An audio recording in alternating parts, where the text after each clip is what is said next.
Did you know that falls are the leading cause of injury among older Canadians? Here are some important facts about falls. 20 to 30% of older adults experience one or more falls each year.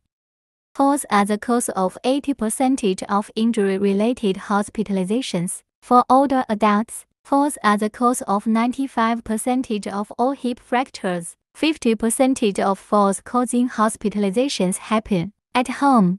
The good news is that falls can be prevented. Please read more on how you can prevent falls in here.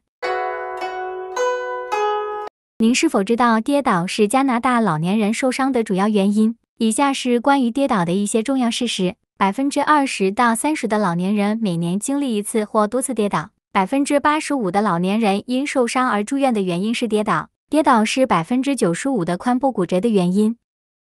50%导致住院的跌倒发生在家中。好消息是跌倒是可以预防的。请阅读有关如何预防跌倒的更多信息如下。